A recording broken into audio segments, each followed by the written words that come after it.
5 years ago, there was a much touted nuclear renaissance. 30 different applications came in for new nuclear power plants in the United States. So the strategy that came out of NIRS was basically no reactor will go unchallenged. Almost all of those plants have died. Founded in 1978 to be the information and networking center for what was then and remains today a very decentralized grassroots movement for clean, safe, and affordable energy, working for a nuclear-free, carbon-free energy future. It is an organization that provides resources for everyone in the anti-nuclear community that are trying to fight back. And what is important about NIRS is that it's been central in a number of different holding actions.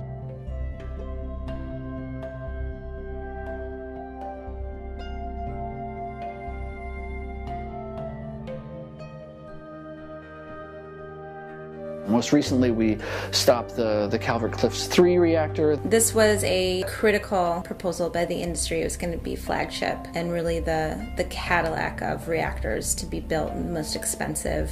NIRS took on and said, look, it was written in a different time, but the regulations are clear that it cannot be a foreign power that controls civilian or military nuclear technology in the United States. With the leadership of Michael Marriott, who provided all the technical assessment of the proposal and spearheaded the fight at the Nuclear Regulatory Commission level, we eventually were able to stop that plant from being built. It was the first time ever that a nuclear power plant application was denied by the NRC. That was a huge victory, and that took a huge amount of my time, but it was worth it. Last year, 2013, 4 operating reactors closed permanently.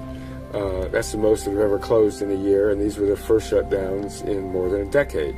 That's why the nuclear industry is so desperate. That's why they're forming these new groups to try to save these operating reactors.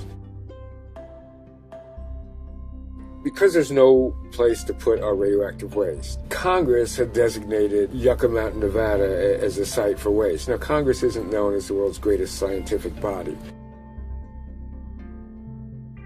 What NIRS did very effectively was point out that having a centralized waste dump site in Nevada means that high-level radioactive waste is going to be on trains and trucks through almost every major city in the United States.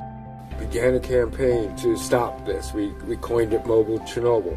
We held 102 press conferences on the same day, all across the country, showing the transportation routes that the waste would have to take. We put mock waste casks on the back of trucks and started driving them around. And people were like, I don't want to see this. I don't want the real thing happening. Like, oh, there's a whole consciousness raising thing about it. And, it was really, we were looking at 6,000 casks of radioactive waste on the road every day.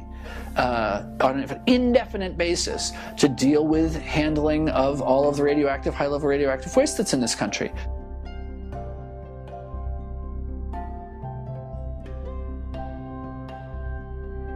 We got President Clinton to veto the bill. We sustained the veto by 1 vote.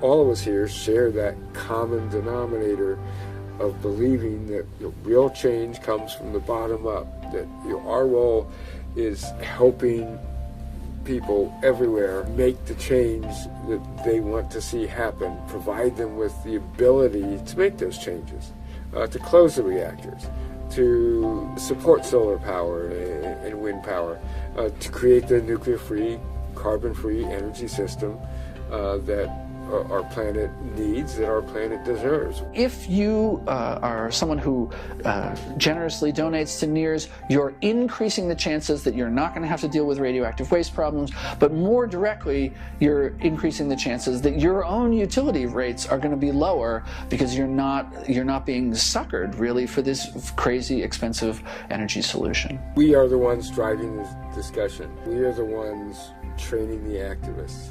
We are the ones filing the interventions and doing the grunt work, challenging people who are trying to kill the solar power industry. We're the ones doing this. All of these efforts require resources.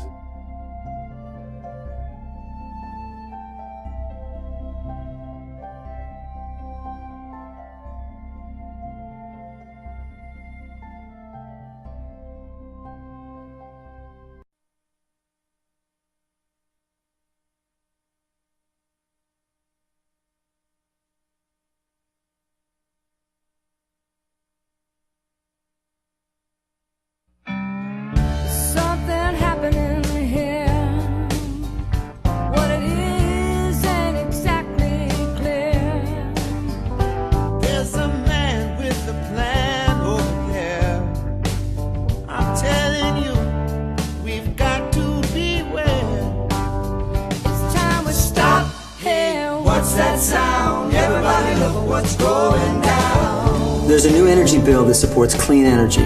Only language has been inserted into the bill that supports nuclear power, which is not clean and not safe. Let's get it off the bill now. What a field day for the nukes. A $50 billion bill out on the books.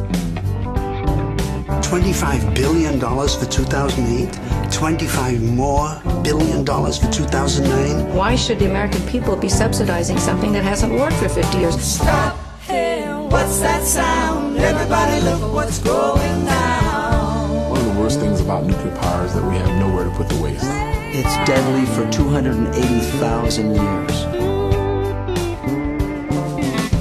There's battle lines being drawn. Nobody's right if everybody's wrong. The transportation of nuclear waste across all of our roadways, 50 million people are going to live within 2 miles of the transport. You can't protect this stuff. There's no way. It's been proven. There's been too many leaks. Stop, hey, what's that sound? Everybody look what's going down. Stop, hey, what's that sound? Everybody look what's going down. Take responsibility because it's our problem. It's not their, them. It's us. I mean, you know where there's dirty power, there's dirty players. Remember that. What's that sound? Everybody look what's going down. What's that sound? Everybody look what's going down. Somebody better stop. Everybody look what's going down. Well, there's something happening here. Solar and wind have really blossomed in the last 30 years.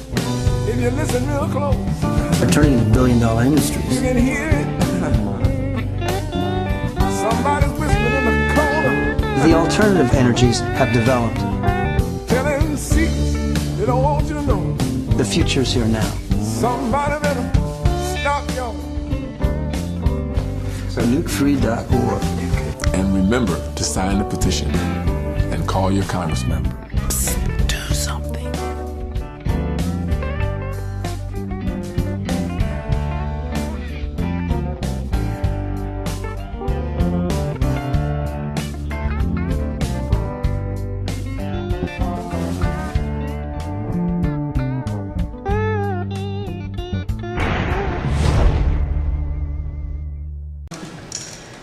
It's good news. It's good news for democracy and this movement that we are relaunching. Democracy is always alive and well. But the way that I feel heartened by the way this 120,000 and counting petition has come together in just the last 2 weeks, the groundswell of support for really addressing the positives of alternative energy that are already here. This is so high in the sky. Wind alone every year is a $15 billion industry. People are lining up to invest in alternative energies of geothermal, tidal, solar and wind in particular. And our country should be solving problems of climate change, jobs, foreign policy, snags. All of this is possible with the good news of alternative energy, which is available and viable now.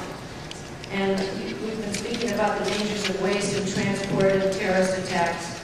But I'm here to say that the fact that the internet and the ability of American people to demand to be part of the debate, and what's winning today is the fact that we're bringing this issue that would have just disappeared inside this bill that was tucked in the middle of the night or whenever they do these kind of things, away from the open debate and the ability of American people to be involved with matters that involve their safety.